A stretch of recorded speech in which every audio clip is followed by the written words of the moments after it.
Welcome to my channel. My name is Terry Johnson, or Miss J. I am teacher, director of Believe Academy. And if you're new here, welcome. And if you have been here before, welcome back. I'm happy to see you guys. Let's dig into today's episode. I'm sorry you weren't looking at me in the dark and without brows, but I realized that today was Vlogmas S2 and I hadn't recorded anything. That is because I have been busy all day, but I went Christmas shopping while my oldest son was at pre-K class, and I decided to edit my videos. So this week we're finishing up gingerbread, so I had all of these videos from my classes to edit, and so that's what I'm actually uploading them now to the membership area. Today is Friday, so that means pizza day. I'm so happy for Friday because after cooking Sunday through Thursday, I get a break. And my husband is an angel because oftentimes he takes the children downstairs to the basement. We have a fully finished basement, and he lets them run and play down there because it's a large space and there's really nothing that they can get hurt on. So they just rip. Well, now the Christmas tree is down there and I'll show you what the Christmas tree looks like. Yay! Watch out, man, before you run into the phone. I like Christmas tree! Well, typically there's nothing down there they can get hurt with, but for some reason now that the tree is down there, they want to run all over into the tree. And one of the children actually fell into the tree last night. So that's good stuff. I really should have put this on the stand because my hands are already tired. I really need to start exercising again. This is definitely a sign. So let's encourage each other to be healthy. But I did eat a salad today, so that is a very good step because I knew I was going to eat the pizza, so I decided to also have a salad. And I do drink a lot of water too. And I do Zumba for my classes, so that gives me what do you call it? Not responsibility, accountability. Yes, it gives me accountability so that I have to exercise at least once a week, and I'm gonna build myself up. But I've been, if you can tell, like really stuffy, honestly, off and on for the past year. I learned that I have a really bad dust allergy, and even despite cleaning and dusting, because dust mites live everywhere, it still gives me flares up. This week I'm also doing a giveaway for my email subscribers. So I called it 12 Days of Goodies. Yesterday I gave out a free activity calendar, and today I'm giving away my affirmation coloring book. And I think it's 80 pages, but it contains positive coloring pages and also handwriting pages. There are two affirmations per letter. So the way I normally do it in my class is we say the letter affirmation based on what letter we're doing in class that week, so everything is corresponding together, and then we color the page, and then I send it home just so that the parents can also know what their child is doing, but they can review the affirmations at home. I start my day with affirmations, and my son, he's so cute, my oldest one, he knows his affirmations by heart, and he says them every morning, and even his teacher is so happy to hear him. And my husband, he took him to school all week, and typically I take him, and so his teacher told me the other day that she missed hearing his affirmations. I'm happy with his growth because he came from a fixed mindset. And if you know what a fixed mindset is, basically that you prefer to deal with your talents instead of understanding that your talents can be enhanced over time.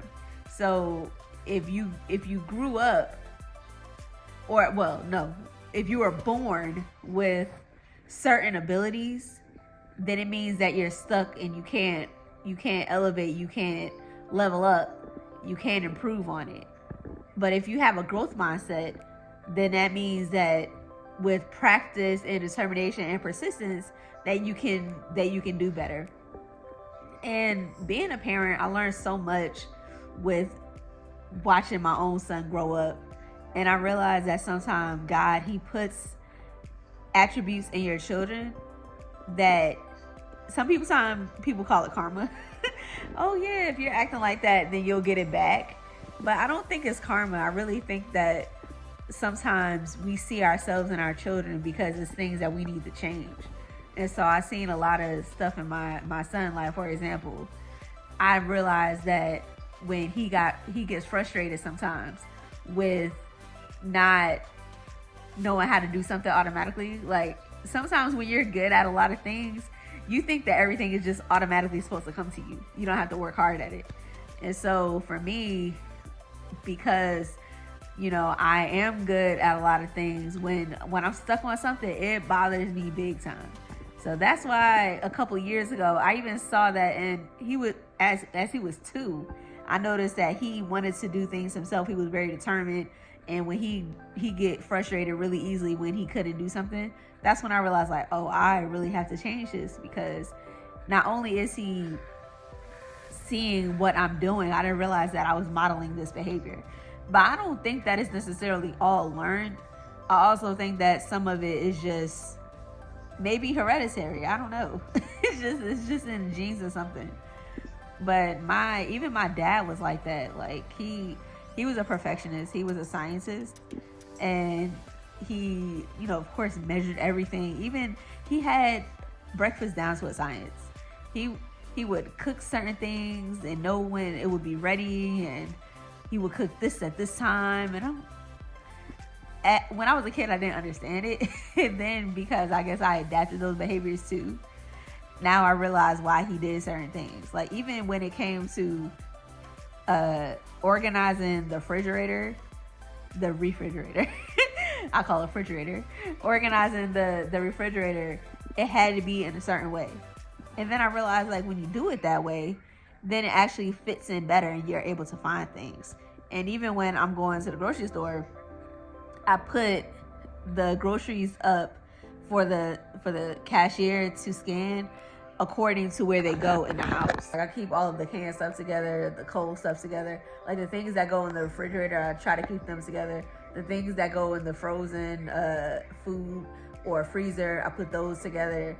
And it also helps with putting things up so that you know that, okay, this bag goes for all the stuff that go in the pantry. It's a time saver. So if that's something that you don't do, that's a good tip because it does save you time. I don't know what episode is going to be like tomorrow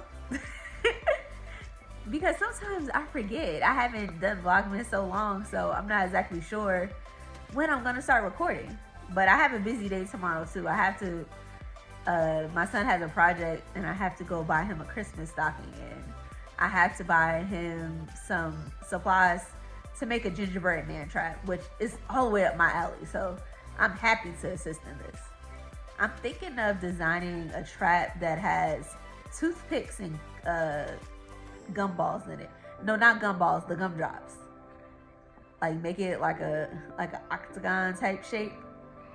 And I was even thinking about making like a model gingerbread person to put inside, for emphasis.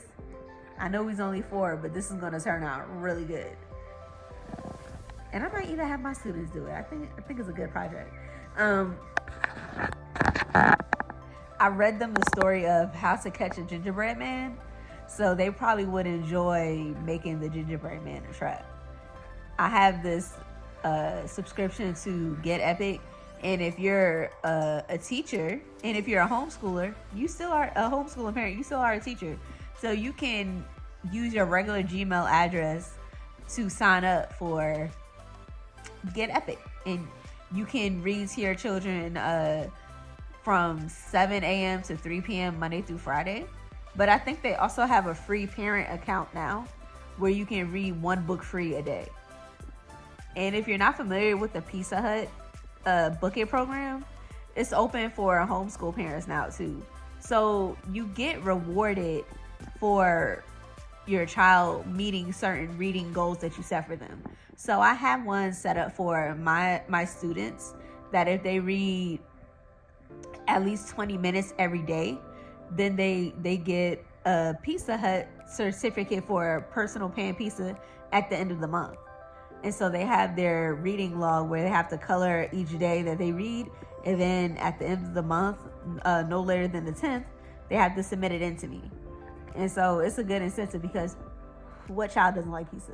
Most children love pizza. So if you say, hey, you have to read this story so that you can get a free pizza, that might be the edge you need to get your child to read.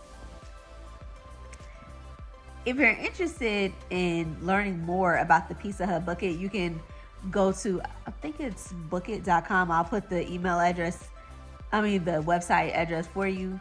But it's also at the bottom of the Pizza Hut website, like those links at the bottom.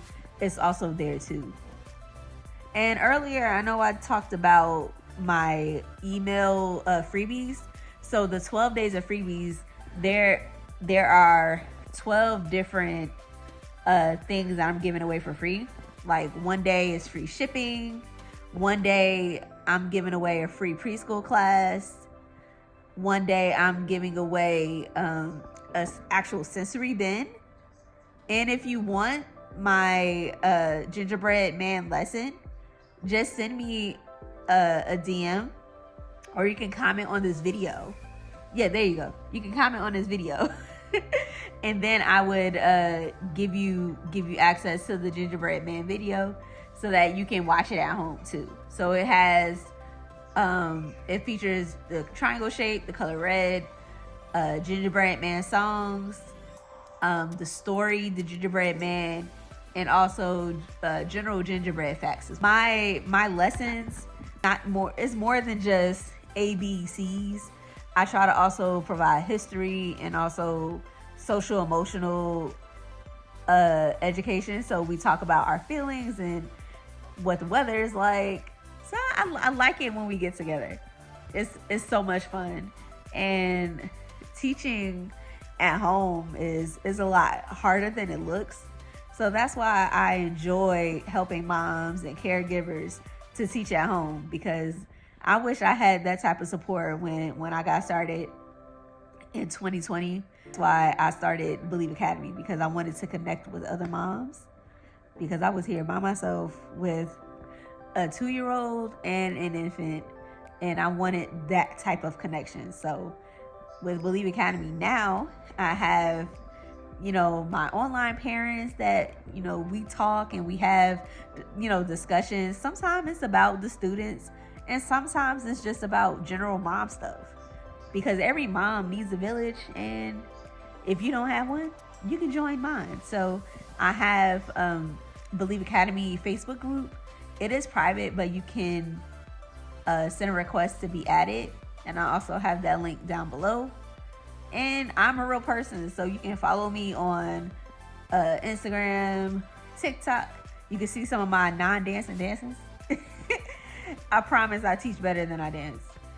And, shout out, your children's ages. What are you teaching at home? What is your favorite subject? I'm always looking for new ideas and different topics. I never recycle my lesson plans. So typically every year I come up with all new topics. Or even if I've covered that topic before, I still do a different lesson plan, because I like to adapt it to the students that I have in that classroom. Because every student has their own needs. And so I use different ideas. Like, for example, my sons, they enjoy arts and crafts. So we do a lot of sensory bin things. We find letters inside the bottom of the sensory bins. And when they don't feel like cleaning up the puzzle pieces, I'll put them inside some dyed pasta and make it fun for them to find the puzzle pieces and have to put it back together. And they also use it for spelling. So I'll have him find his sight words and put them on stick them to the wall. Or if you have magnets, you can stick them to the cookie tray. Those are just some of my favorite things. Or sometimes I'll have them do where they have to spell the letters with their body. They find the letter in the Sensoriban and then they have to spell it. For example, if the word is can, you put your hands on your hips for letter C, hands on your hips for letter A, and then hands on your hips for letter N. So the letters that are the tiny letters like A, N, E, you put your hands in your hips. For the tall letters like T, L, H, you put your hands up like that. And then for the ground letters like G, Q, P, you have to touch the ground or touch your toes.